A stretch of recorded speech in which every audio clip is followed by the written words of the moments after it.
Hello friends, आज हम देखेंगे ब्लू स्टार का ये 5 स्टार एसी 12 घंटे लगातार चलाने पर कितनी बिजली खर्च करता है।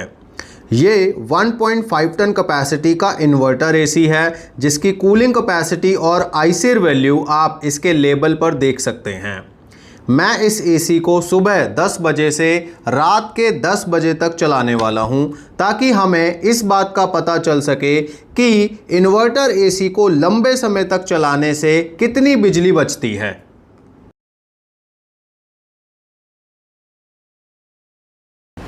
घड़ी पर अब सुबह के 10 बज गए हैं, तो चलिए एसी को कर लेते हैं ऑन।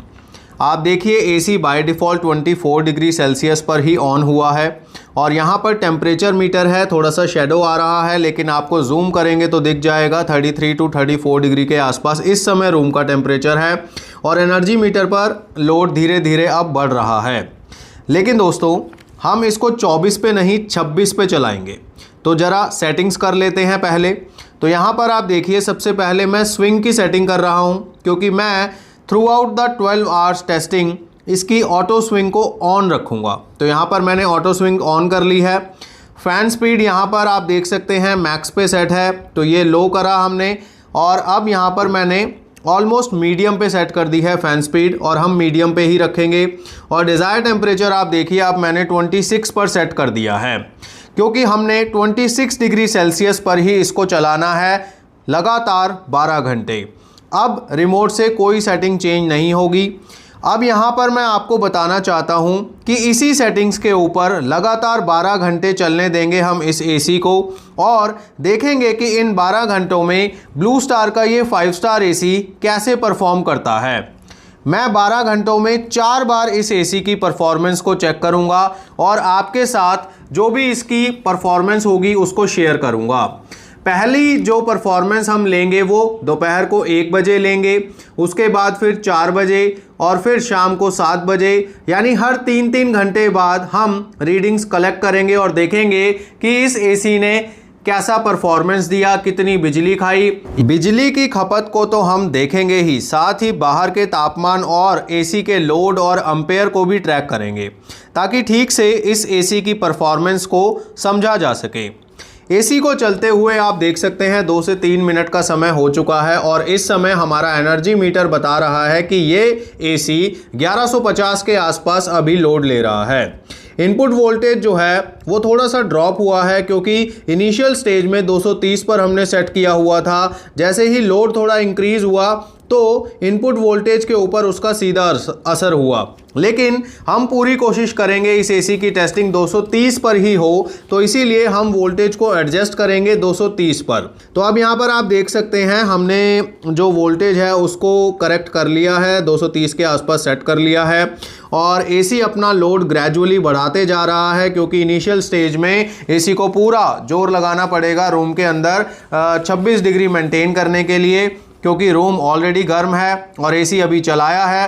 तो एसी पहली जो फ्रेज़ है, इनिशियल स्टेज है, उसमें पूरा दम लगाएगा कि एकदम से कूलिंग पहले मेंटेन हो जाए रूम में, उसके बाद ही पावर सेविंग मोड में चलेगा ये एसी। तो चलिए इस एसी को अभी चलने देते हैं और हम करते हैं कुछ इंपॉर्टेंट पॉइंट्स के ऊपर बातें, क्योंकि ये जो पॉइंट्स मैं आपको बताऊंगा ये बहुत इंपॉर्टेंट है आपको जानने, नहीं तो फिर आप कमेंट्स करोगे या फिर डाउट में रहोगे, कन्फ्यूजन में रहोगे।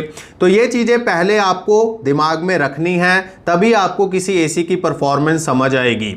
दोस्तों, वैसे तो मैं उम्मीद कर रहा हूं कि आपने ये वाला डिस्क्लेमर अच्छे से पढ़ लिया होगा, लेकिन फिर भी बहुत सारे लोग हैं नहीं पढ़ते हैं, स्किप कर देते हैं वीडियो।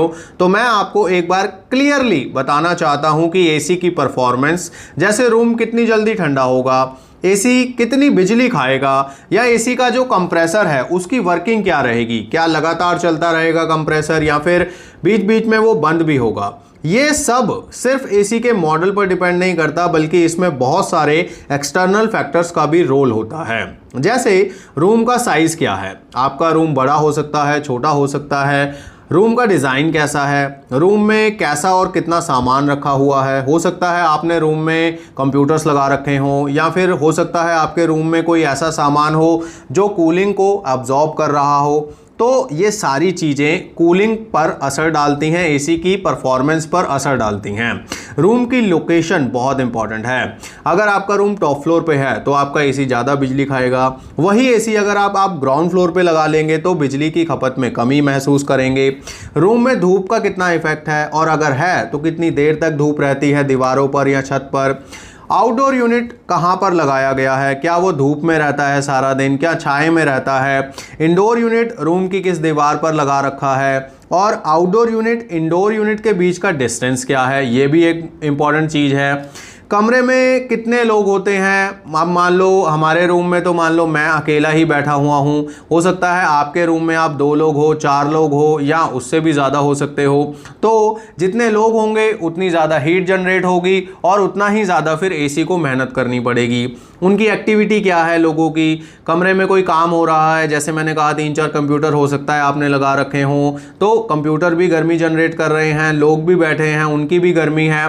तो ये सारी चीज़ें मिलकर एसी की परफॉर्मेंस को अफेक्ट करती हैं।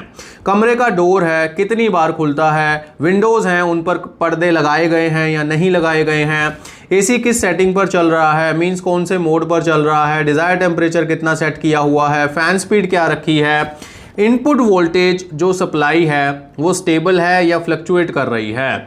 ये एक बहुत बड़ा पॉइंट है, क्योंकि वोल्टेज सप्लाई जो होती है वो अप डाउन होती रहती है, और वोल्टेज अगर आपकी स्टेबल नहीं है तो भी एसी ज़्यादा या कम लोड पे शिफ्ट होता रहता है। तो इसीलिए मैं आपको कहता हूँ कि वोल्टेज स्टेबलाइज़र ज़रूर यूज़ करें। और एसी के साथ क्या आपने कोई फ़ैन चला रखा है या नहीं चला रखा है, ये भी चीज़ है। तो कितने फैक्टर्स जो मैंने आपको बताए जो एसी की परफॉर्मेंस को अफेक्ट करते हैं, और यकीन मानिए ये तो कुछ ही बताए हैं मैंने, इनके अलावा भी बहुत कुछ होता है जिसकी वजह से एक ही एसी अलग अलग लोकेशंस पे अलग तरीके से परफॉर्म करता है। मैं आपको ये सब इसीलिए बता रहा हूँ ताकि आप ठीक से समझ सकें कि अगर आपके पास भी ये सेम मॉडल है तो भी उसकी परफॉर्मेंस आपके यहाँ पर आपको अलग ही मिलेगी, क्योंकि आपके रूम कंडीशंस और जितनी भी सारी बातें मैंने बताई हैं वो हमारे कंडीशन से अलग ही होंगी। ये वीडियो सिर्फ इंफॉर्मेशन पर्पस के लिए बनाया जा रहा है और इसका मकसद सिर्फ ये दिखाना है कि ये एसी हमारे यहाँ कैसा परफॉर्म कर रहा है। तो चलिए अब इसको चलने देते हैं और अब चेक करेंगे इसकी परफॉर्मेंस दोपहर 1 बजे, यानी 3 घंटे जब पूरे हो जाएंगे तब देखेंगे कि पहले 3 घंटों में एसी ने कितनी बिजली खाई, और उस समय बाहर का क्या तापमान होगा और अंदर का क्या तापमान होगा।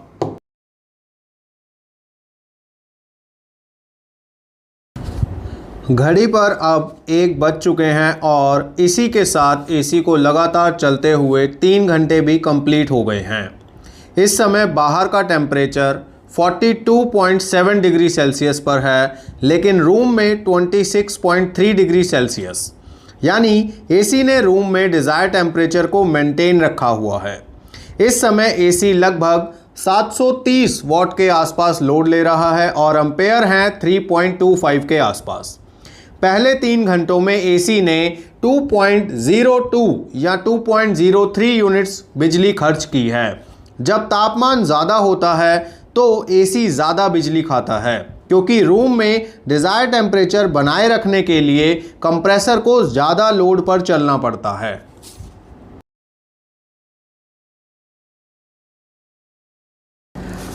चार बज गए और 12 घंटों में से आधा टाइम निकल गया।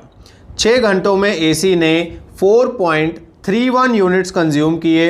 इस समय भी लोड ऑलमोस्ट 730 वॉट के आसपास है और एम्पेयर 3.3 के आसपास।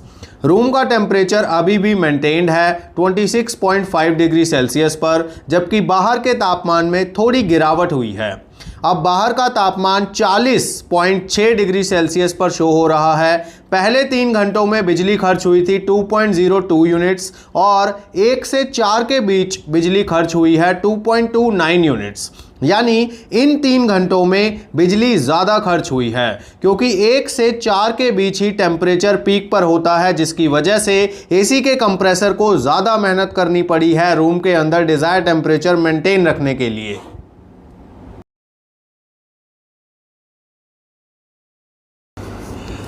अब बज गए हैं शाम के 7 और एसी को चलते हुए हो चुके हैं पूरे 9 घंटे।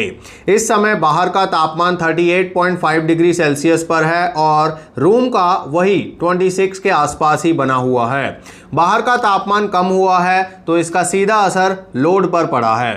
देखिए अब लोड 430 वॉट के आसपास आ चुका है और एम्पेयर्स 2.1 के आसपास। 9 घंटे में इस एसी ने 5.90 यूनिट्स कंज्यूम कर लिए हैं, लेकिन 4 बजे से 7 बजे के बीच देखें तो एसी ने सिर्फ 1.59 यूनिट्स ही कंज्यूम किए हैं। तो देखा आपने, अब एसी ने पावर सेविंग करना स्टार्ट कर दिया है क्योंकि बाहर का तापमान अब कम हो चुका है। तो एसी को रूम में डिजायर्ड टेम्परेचर बनाए रखने के लिए ज़्यादा मेहनत ही नहीं करनी पड़ रही है और ये बात अगले 3 घंटे में और भी ज़्यादा क्लियरली दिखेगी।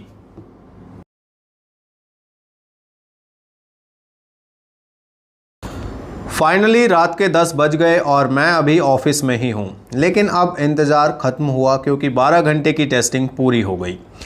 10 बजे बाहर का तापमान 36.9 डिग्री सेल्सियस पर है। काफ़ी गर्म दिन रहा आज का, लेकिन रूम में एसी ने 26 डिग्री सेल्सियस डिज़ायर टेम्परेचर को बनाए रखा। 10 बजे एसी का रनिंग लोड 420 वॉट के आसपास है और एम्पेयर 2। सुबह 10 बजे से लेकर रात के 10 बजे तक यानी 12 घंटे में एसी ने कुल 6.94 यूनिट्स बिजली खर्च की, लगभग 7 यूनिट्स मान लीजिए। लेकिन आखिर के 3 घंटों में एसी ने सिर्फ 1.04 यूनिट्स ही कंज्यूम किए और ये चीज़ मैंने आपको बोली थी कि फ़र्क साफ साफ दिखेगा क्योंकि बाहर का तापमान जब कम होगा तो एसी को कम ही मेहनत करनी पड़ेगी, जिससे बिजली की कंजम्पशन में गिरावट आएगी ही आएगी। एसी ने सबसे ज़्यादा बिजली खर्च की 1 से 4 के बीच और सबसे कम 7 से 10 के बीच। इस एसी ने टोटल 6.94 यूनिट्स कंज्यूम किए हैं और अगर हम प्रति 3 घंटे की एवरेज लगाएं तो इस एसी ने हर 3 घंटे में एवरेजली 1.73 यूनिट्स कंज्यूम किए हैं और अगर हम एवरेजली 2 घंटे की एवरेज लगाएं तो इस एसी ने एवरेजली हर 2 घंटे में 1.15 यूनिट्स कंज्यूम किए हैं और अगर हम प्रति घंटे की एवरेज लगाएं तो इस एसी ने प्रति घंटा एवरेजली 0.57 यूनिट्स कंज्यूम किया है ओनली।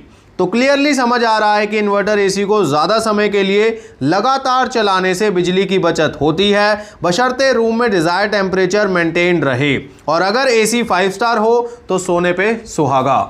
मेरे हिसाब से इस एसी ने काफ़ी अच्छा परफॉर्म किया है। आपको कैसी लगी इसकी परफॉर्मेंस कमेंट्स में ज़रूर बताना।